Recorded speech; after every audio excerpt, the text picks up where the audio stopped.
Welcome to part 2 of Dad is still infected, because the thing is, once I rebooted and SentinelOne enabled the additional detection features, it continued and initiated a full disk scan, and there's more malware that's detected on his machine. So I'm going to go ahead and let's change here.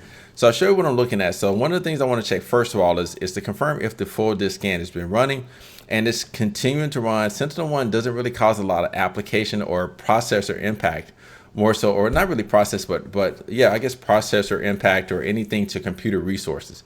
So that being the case, it typically means it's probably scanning real slow, which I can confirm here that it is still scanning. Also, the machine continues to go into shutdown mode. That's most likely the reason why it hasn't continued scanning at this point. So I've disabled the shutdown feature, or the sleep feature, not shutdown, so it doesn't go into sleep.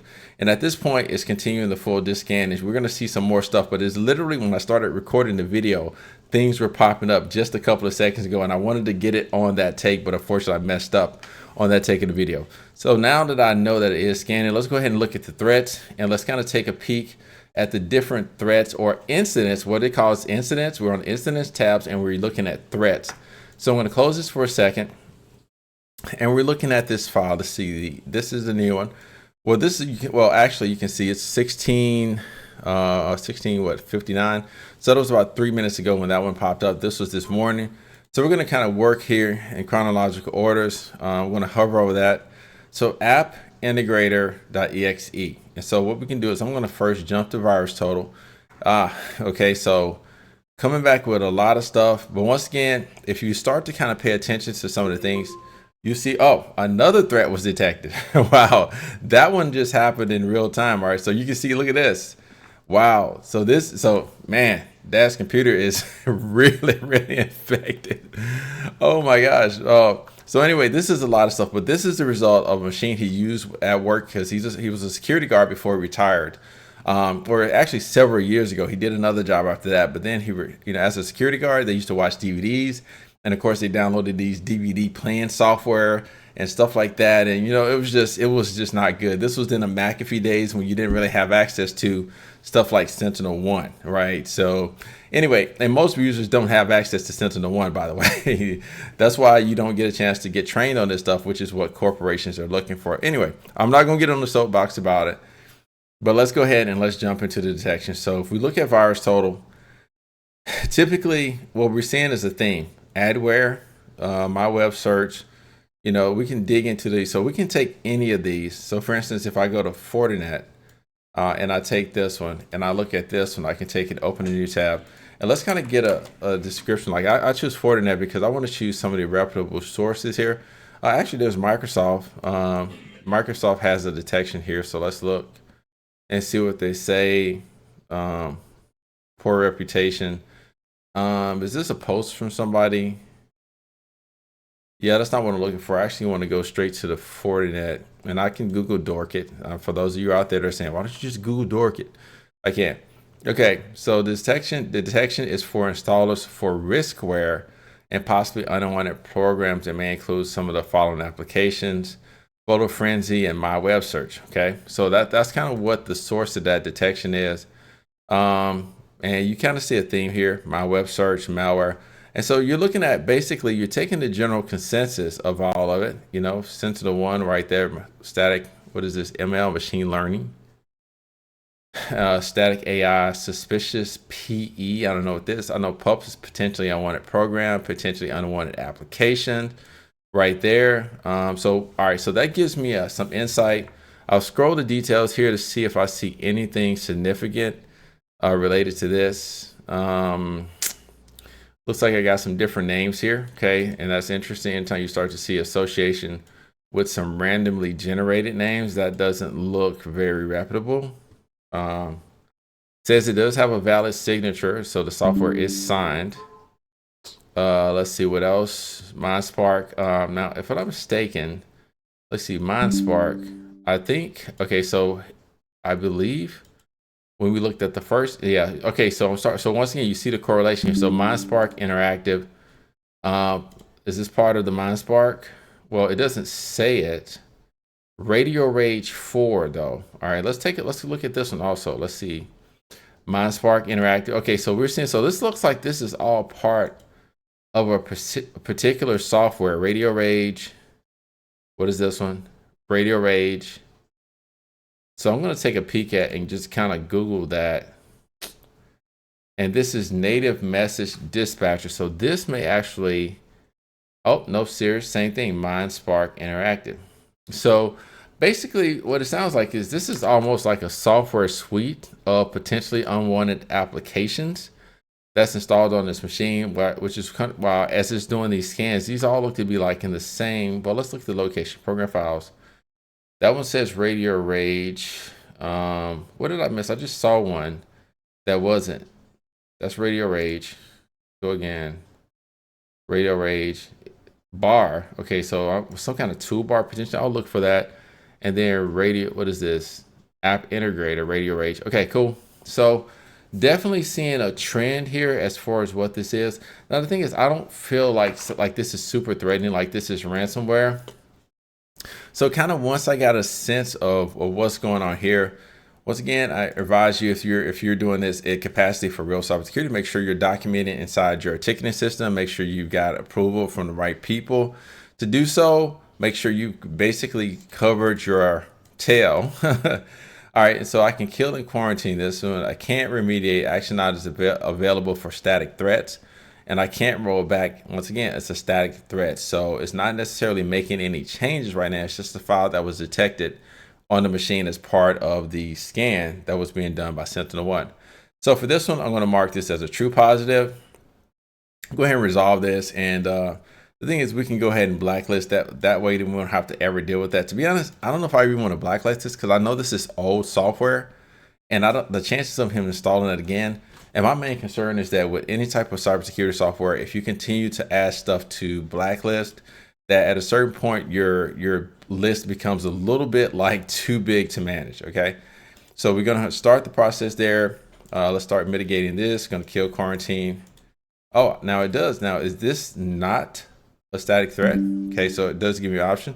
So let's go ahead. I'm gonna mark this one as resolved, mark it as a true positive also. And I'm just gonna peek in just to see. All right, so these actions are pending. The machine is logged in, but not seeing those go through. So I will check back in just a second to see if those mitigating actions take place, right? And so you can see the indicators right here. Make sure you pay attention to this. The library was injected to a remote process bypass. So this is not a static detection here. So I was incorrect about that. Okay, so now I wish you could see on SentinelOne. Okay, so it literally showed on the machine. Let's see if we can show this right quick. Show the pop-up. All right, so this is what's popping up on SentinelOne right now as we're taking those actions. So I want you to be able to kind of see these things because that's the whole point of me doing these video series here, because you need to understand like what the user experience is in addition to what actions you're taking here. All right, cool. So that's all going in place. All right, so you can see, all right, kind of in real time what happened. That was mitigated. The first one on my list, that was now mitigated. That was a static threat. So let's go ahead and just take a peek at this one. I'm going to expand it here. I'm going to do the same thing. I'm going to kill, quarantine, remediate, roll back. So that the fact that I can remediate and roll back automatically tells me that it wasn't a static threat. I'm going to mark as resolved, mark as a true positive.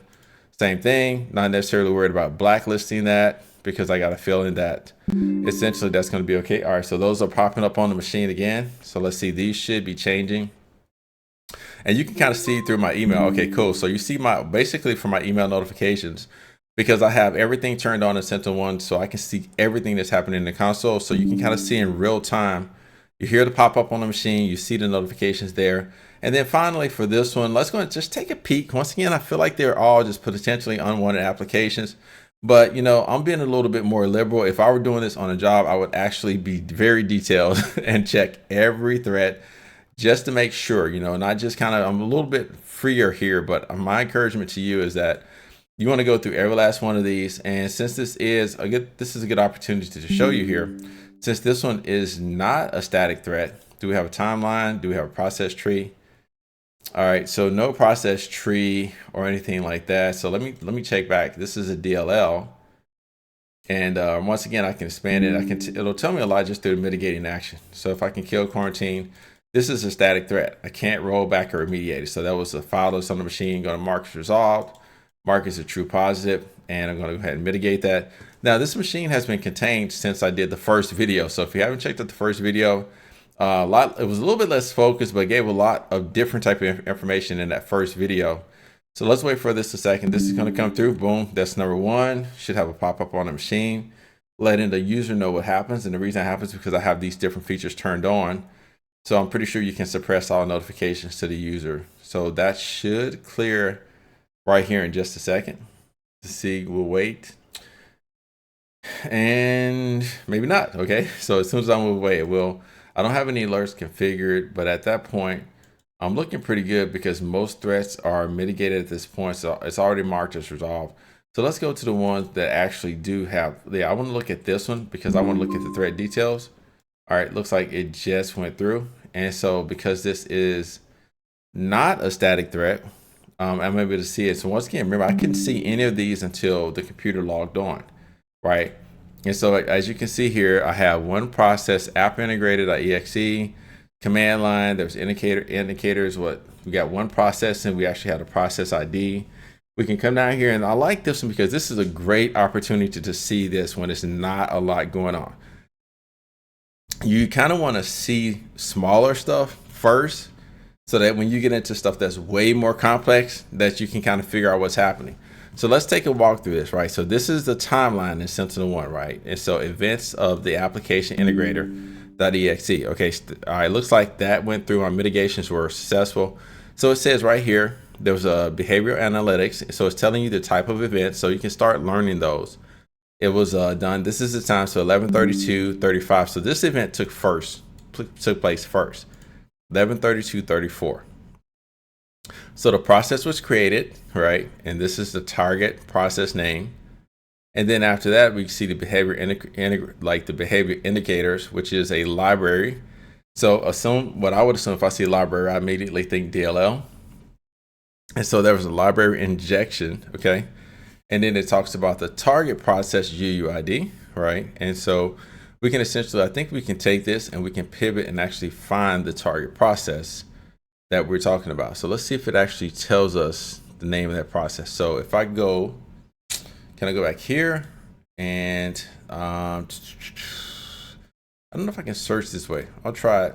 But anyway, so I know we can look up UUIDs, but I don't think you can search for target processes in this situation. So that's I don't even see it being possible in this display. And so one of the things you do want to is I would like to be able to kind of like correlate and figure out what the target process is. Or is this, let's see, target process UUID, is this associated? No. Okay, so this is, oh, it's just telling me right here. I'm sorry, I'm being silly. It's right there. So this is the target process name. This is the UUID, so the unique identifier. Now what this is helpful for is this allows you to be able to search across other processes that are running or something like that to see if you come across this anywhere else. So you can search for the target process name, but I'm still thinking that even across multiple systems, this UUID would be different because it's a process UUID. Okay. So, but anyway, don't quote me on that. Once again, I'm just kind of working through the kind of mentally like verbalizing kind of what I'm doing as I'm thinking about it. But there's not a lot to see here on this one. And if you do see something, once again, I'm open for feedback. Hit me up. Let me know if you see something in the comments. And then let's go ahead and open this up a little bit. And let's see if this is nothing there. Must be a static threat. Let's go through. Let's see if we can find any more. Let's expand this first one. All right, cool. So we haven't looked at this one. Let's look at the threat details. See if we have anything interesting. I'm looking for one that, yeah, see, there's not any here that really branch out into other processes.